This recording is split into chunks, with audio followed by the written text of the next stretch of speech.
Welcome to the Avro Heritage Museum podcast.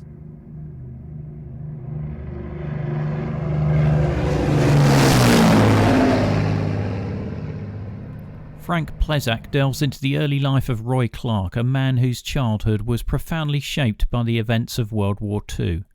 From his memories of living on a farm near Ringway Airport during the 1940s invasion scare to his first lessons in aeronautics from soldiers, Roy shares his fascinating experiences during a tumultuous time. Join us for a nostalgic journey filled with anecdotes and insights. There wasn't an aluminium pot or pan that was safe. I denuded everybody's kitchen because you took them to school and they were melted down and made into Spitfires. Okay. So what's your name? Roy Clark, When were you born? 1935. And where were you born? I was born on a farm on the edge of Ringway Airport. Airfield at the time it was. In actual fact, when I was about 2.5, that was in 1937, they opened the airfield. Well, at that age, all I can remember was smoke in the sky. There must have been with light aeroplanes and did have in those days. Subsequently, in 1940, when we were under threat of invasion, we were requisitioned by the Army, the Cheshire Regiment. This is your farm. So, on the farm. So they fortified the farm like a bloody fort with a largest gun trained down on the river crossing, where the Bollin River between Wilmslow and Altrincham, the A55. This gun was trained on there in case Hitler came across the bridge. Anyway, they never did, but that was part of the phony war at the time, they called it. And so I was at the age of 5 saluting and with all these soldiers. I suppose they were only lads, I don't know, but they were older than me. But you were interested in railways, and didn't you make... Yeah, well, it came to Christmas time, and in the Christmas presents, Father Christmas gave me a box of paints, which was all right. But one of the other, I think it was Noel Worth, he had a model aeroplane that he wound up, and so we decided to swap. So when I got home that night, my father said, "What did Father Christmas give you?" I said, "Oh, an aeroplane." So I was throwing this aeroplane about in one of the fields, and the sergeant that was in charge of this platoon of Cheshire Regiment, he was a Scotchman, so I don't know why he was in the Cheshire Regiment, but he said, "All aircraft take off into the wind." So that was my first lesson in aeronautics. Well, one day, one of my father's horses needed to be shod, so he took it to the smithy, which was against the Romper pub. It was the Red Lion, really, but the sign looked more like a cat that was romping, so the locals call it the Romper. Well, just across the road from that was the church where I'd been christened at Ringway Church. So I was watching the smith as he bent his horseshoes, and his name was Valentine. Well, I'd never heard anybody called Valentine, so I thought, I know we had a bottle of turpentine at home, so I called him Mr. Turpentine, and he said, "I'll give thee turpentine," and he chased me round the anvil with a big hammer, It was only kidding, I hope. So when I got home, there was a few wonky wheels on my train set, so they were made out of lead and they were quite flexible, so I hammered these into shape, and one of these soldiers came over and he said, "What are you doing?" I said, "I'm making horseshoes." He said, "Oh, can I have it for luck?" And by the end of the week, I'd got no bloody wheels at all on my train set. So I hope that these lucky horseshoes had their effect during the war.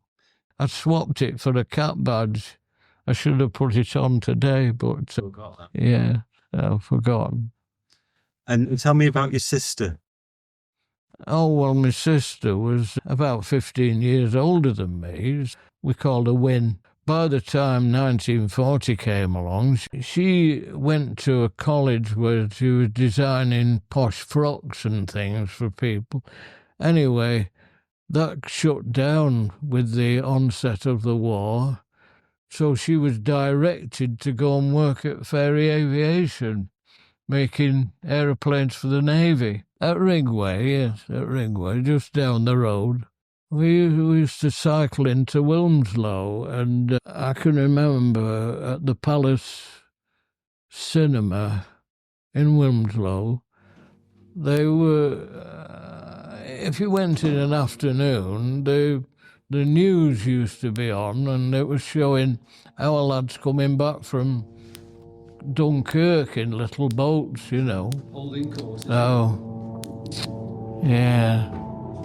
Oh, and didn't she work in a hangar that wasn't yet complete, and the engineers used to throw snowballs at? Oh, yeah, well, when she first went to Ringway, it was, again, near the Romper, across the road, and the hangars were still under construction, and the lads who were putting the roofs on were snowballing these girls working on aeroplanes with no roof on, you know.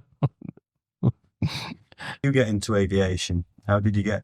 Was it your first? How did I get into aviation with that little wind-up model? And it was just across the road from the airfield. Yeah. So you saw some very significant and incredible aeroplanes at Ringway in the 40s. Oh yes, well they were building fairs. Everybody was building one another's aeroplanes, so they built, I think it was 600 Hanley Page Halifaxes. They would be built at Heen Chapel and then assembled at Ringway and flown out of there. So she was on Halifaxes. But about 1943, she was directed to go and work at Avroads, which was on the other side of the airfield at Ringway, and it was the experimental department, I think. She came back and said they were building corned beef tins. Well, the York had a square fuselage, which is the same shape as a corned beef tin, and of course it had a Lancaster wing and a Lancaster tailplane. But that was employed. I think Winston Churchill had the third one, and he went about the globe in his private aeroplane, which was a York. So she was probably on the third one of those, which was given to Winston Churchill. Yeah, and those special modifications, I think, were undertaken here at Woodford to convert them for VIPs, those Yorks. I think Winston Churchill had one. I think. Well, the Yorks were definitely built at Ringway rather than here, because this was fully tied up with Lancasters at the time.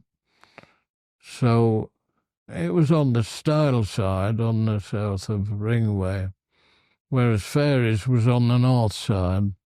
You see, you don't really know, but the Gestapo were in this country as well.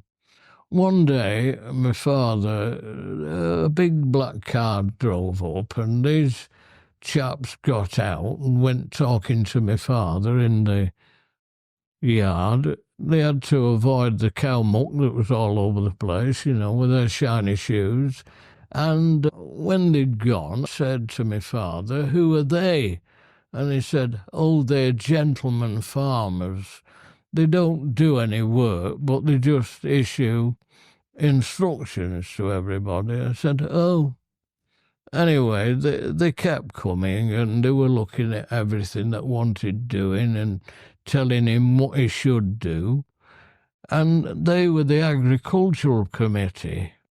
Well, they really he only had one Irishman working for him.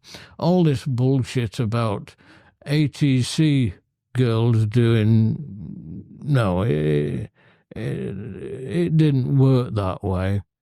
So eventually my father couldn't cope and he wasn't very well and he passed away. I can remember that one day the agricultural committee came round and knocked on the door. They wanted to see Mr. Clark. And my mother said, well, you can't see him. And he said, well, where is he? He said, he's in his grave where you put him by all this pestering, you know. So subsequently I called him the Gestapo.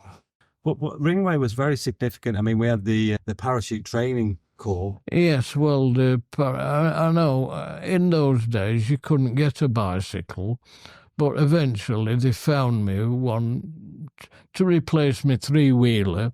I was being supervised by my mother along Ringway, Altrincham Road, and we saw a Whitley take off. Now, these were used for parachute training.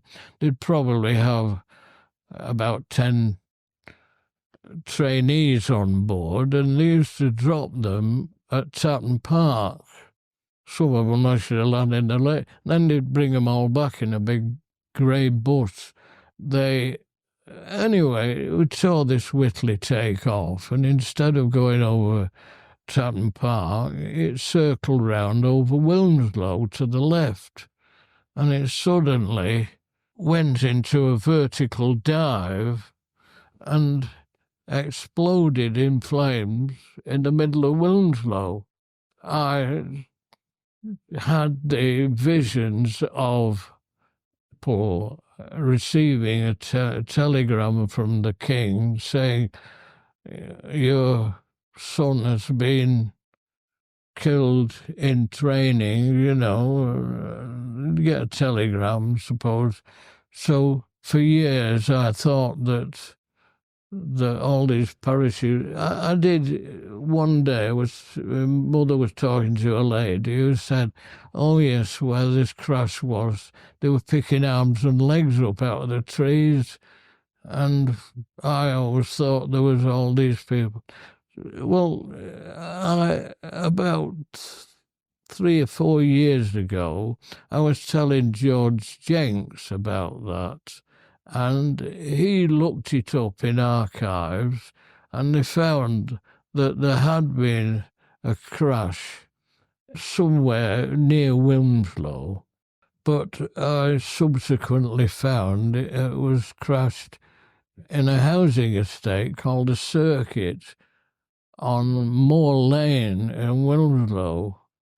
Well, I went around to investigate this. Apparently, there was something wrong with the aeroplane, so it was a test flight. There was only 3 people on board, but they were all killed.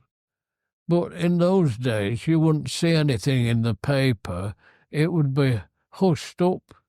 There'd be a D notice on any crash like that during the war. Yeah, so for years I had the impression there was a full crew on board, but apparently there wasn't. Make sure you follow us in your podcast app to ensure that you don't miss out on future episodes.